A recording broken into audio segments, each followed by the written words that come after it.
क्या आपने कभी सोचा है कि अगर आपको अमरता मिल जाए तो क्या होगा? बस एक पल के लिए सोचिए, आप देखेंगे कि आपके सारे अपने, आपके चाहने वाले धीरे धीरे मिट्टी में मिल जाएंगे और हर कोई, हर चीज जिससे आप जुड़ाव रखते हैं वो सब खत्म हो जाएगा।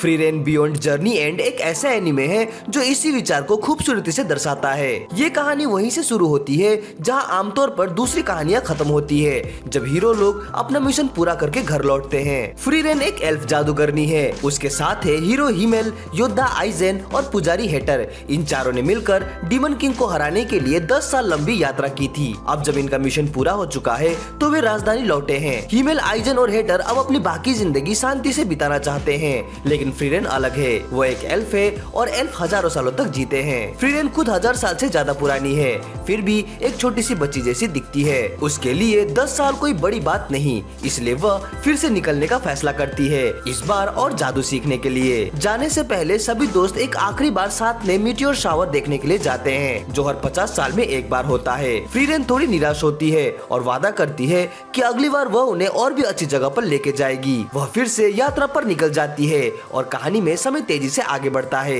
सिर्फ कुछ मिनट बाद 50 साल बीत चुके होते हैं। अब हिमेल बूढ़ा हो चुका है और हेटर भी। आइजेन अब भी वैसा ही दिखता है क्योंकि वह ड्वार्फ है। उनकी उम्र इंसानों से कहीं ज्यादा होती है। हिमेल फ्री रेन को ड्रैगन हॉर्न देता है जो वह इतने सालों से संभाल कर रखे हुए था। इसके बाद वे एक आखिरी बार साथ में एक यात्रा पर निकलते हैं और एक खूबसूरत जगह पर बैठकर मीटियोर शावर देखते हैं। यह एक शांत, भावुक और भव्य दृश्य है, लेकिन दुख की बात है कि हिमेल इस यात्रा के कुछ ही समय बाद दुनिया छोड़ देता है। हिमेल के अंतिम संस्कार में फ्री रेन को एक बात गहराई से झकझोर देती है। उसे हमेशा से पता था कि इंसानों की जिंदगी छोटी होती है, फिर उसने कभी यह क्यों नहीं सोचा कि वह हिमेल को और बेहतर जान सकती थी। वो पछतावे से आंसू बहाती है और एक निर्णय लेती है कि अब से वह इंसानों को और अच्छे से जानने की कोशिश करेगी। 20 साल बाद फ्री रेन हेटर से मिलने जाती है।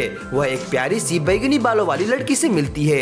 उसका नाम फर्न है और वह हेटर की बेटी है। हेटर अब बहुत बूढ़ा हो चुका है और शायद इसी वजह से वो फ्री रेन से एक गुजारिश करता है कि वह फर्न को अपने साथ ले जाए। फ्री रेन पहले तो हिचकिचाती है, उसे लगता है कि वह इतनी छोटी लड़की को नहीं संभाल पाएगी। हेटर फिलहाल बात छोड़ देता है और उससे एक और मदद मांगता है, एक प्राचीन अमरता की किताब को समझने में मदद। साथ ही वह चाहता है कि फ्री रेन फर्न को जादू सिखाए। फ्री रेन उसकी बात मान लेती है। फ्री रेन अब उस अमरता वाली किताब को पढ़ने लगती है और साथ ही अपने खाली समय में फर्न को जादू सिखाती रहती है। ये सिलसिला करीब 4 साल तक चलता है। उधर हेटर की तबीयत धीरे धीरे और भी बिगड़ती जाती है। आखिरकार वो बिस्तर पर आ जाता है और समझ जाता है कि उसका समय पूरा हो गया है। वहीं दूसरी ओर फर्न पहले से भी ज्यादा लगन से ट्रेनिंग करने लगती है, जैसे वो कुछ साबित करना चाहती हो। वो जानती है कि अब हेटर के पास ज्यादा समय नहीं बचा। असल में फर्न के माता पिता एक युद्ध में मारे गए थे और उसका पूरा गांव तबाह हो गया था।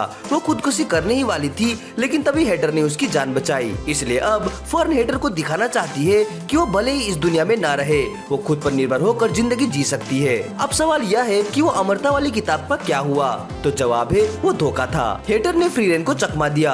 उसे पता था कि उस किताब में कोई अमरता का रहस्य नहीं है। वो बस चाहता था कि फ्री रेन कुछ साल वहीं रुके ताकि फर्न को अच्छी जादूगरनी बना सके। अब जब उसका समय पास है, वो फ्री रेन से वही बात फिर से पूछता है, क्या वो फर्न को अपने साथ ले जाएगी? इस बार फ्री रेन के पास कोई वजह नहीं मना करने की, लेकिन वो रोने लगती है क्योंकि वो चाहती है कि हेटर और फर्न के बीच ठीक से विदाई हो। हम देखते हैं कि फर्न और हेटर मुस्कुरा रहे हैं, आपस में बात कर रहे हैं और कुछ समय बाद हेटर इस दुनिया को अलविदा कह देता है। इसके बाद फर्न फ्री रेन के साथ उसकी यात्रा पर चल पड़ती है। शुरुआत में उसे फ्री रेन की अजीब आदतों की आदत डालने में थोड़ा समय लगता है, लेकिन धीरे धीरे दोनों एक बेहतरीन टीम बन जाते हैं। एक दिन वे एक गांव में पहुंचते हैं जहां उन्हें पुराने हीरो हिमेल की एक मूर्ति दिखाई देती है। फ्री रेन उस मूर्ति को एक खास फूल से सजाने का फैसला करती है जिसका नाम है ब्लू मून वीड। ये फूल हिमेल के गांव में पाया जाता था, वही हीरो जिसके साथ फ्री रेन ने सालों पहले यात्रा की थी। अब दिक्कत यह है कि ये फूल इस इलाके में लुप्त हो चुका है, लेकिन फ्री रेन फिर भी हार नहीं मानती और इस फूल को फिर से उगाने की ठान लेती है। फर्न सोचती है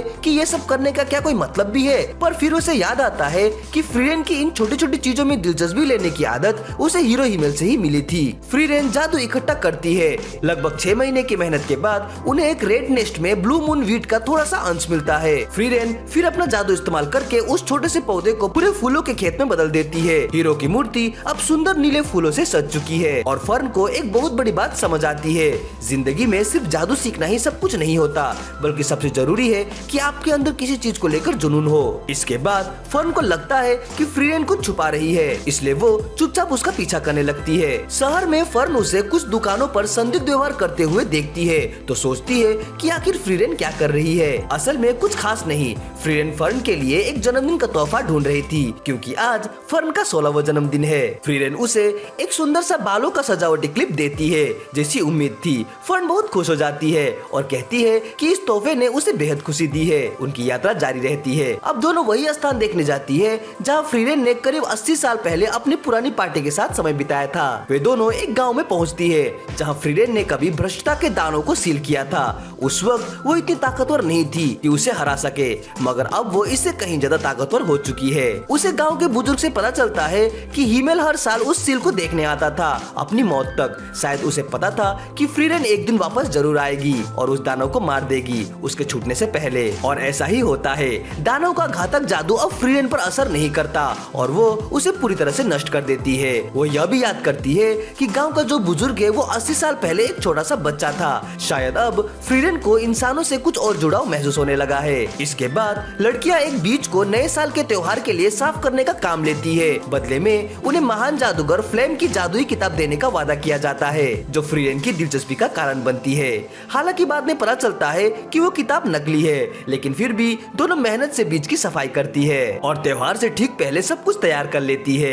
अब जब साल का पहला सूरज उगने का समय आता है तो फ्रीरेन नींद में डूबी होती है। अगर फर्न उसे जगाकर खींचकर बाहर न लाती तो वो सूर्योदय देख ही नहीं पाती। असल में पिछली बार जब वो अपनी पार्टी के साथ यहाँ आई थी तो उसने सूरज को उगते हुए नहीं देखा था और हिमल और बाकी लोग उससे नाराज हो गए थे।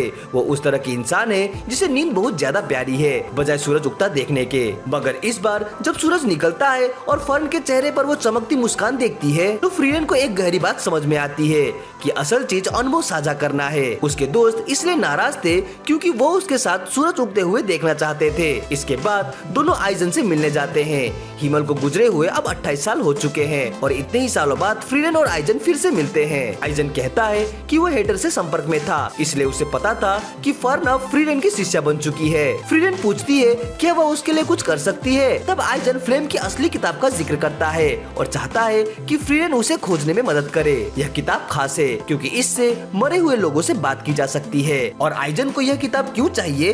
क्योंकि वो जानता है कि फ्रीरेन को इस बात का पछतावा है कि वो हिमल से अलविदा में ठीक से बात नहीं कर सकी थी। इसलिए वो चाहता है कि फ्रीरेन इस किताब से हिमल से बात कर पाए। अब बात करें फ्लेम की तो यह वही जादूगरनी है जिसने 1000 साल पहले फ्रीरेन को प्रशिक्षित किया था। मगर फ्लेम एक इंसान थी और इतनी लंबी उम्र नहीं जी सकी। मरने से पहले उसने फ्रीरेन से एक बात कही थी, अगर कभी तुम्हें इस बात का पछतावा हो तो मेरे घर आ जाना। फ्रीरेन, आइजन और फर्न इस सुराग के आधार पर उस किताब को खोजने में सफल हो जाते हैं। हालांकि मरे हुए से बात करने के लिए फ्रीरेन को एरियल जाना होगा जो कि महाद्वीप का सबसे उत्तरी छोर है। कहा जाता है कि यही वो जगह है जहां सभी आत्माएं अंततः पहुंचती है। दानव राजा का किला भी वहीं हुआ करता था। फिलहाल वो सभी आइजन के घर लौट रहे होते हैं और इस दौरान आइजन कहता है मैं खुश हूँ कि फ्रीरेन अब धीरे धीरे बदल रही है। अब जब वे आइजन को विदा करने आते हैं तो वो फ्रीरेन की तारीफ करता है कि उसने फर्न को कितना अच्छा सिखाया है, एक बेहतरीन मेंटर बनकर। फर्न पूछती है क्या आप हमारे साथ एरियल की यात्रा पर चलना चाहेंगे, लेकिन ये बूढ़ा बौना योद्धा मुस्कुराकर मना कर देता है। अब उसमें एक और लंबी यात्रा करने की ताकत नहीं बची। हालांकि वो एक पल को पुरानी यादों में खो जाता है। वो 10 साल लंबा सफर जब उन्होंने साथ मिलकर दानव राजा को हराया था और इस बार भी एरियल तक पहुंचने में 10 साल लगेंगे, लेकिन 10 साल तो फ्रीरेन की उम्र का 1% भी नहीं है। फर्न के लिए ये बात अलग है, लेकिन वो फ्रीरेन के साथ सफर करने से खुश है, उसे कोई शिकायत नहीं। आगे की यात्रा में दोनों एक ऐसे गांव पहुंचती है जहां लोग अपने मरे हुए रिश्तेदारों को देख रहे होते हैं, मगर थोड़ी देर बाद वो अचानक गायब हो जाते हैं। फ्रीरेन समझाती है कि ये काम है आइमेन नामक जीव का करता है ताकि तुम अपनी सुरक्षा भूल जाओ और फिर तुम दोबारा कभी नहीं दिखते।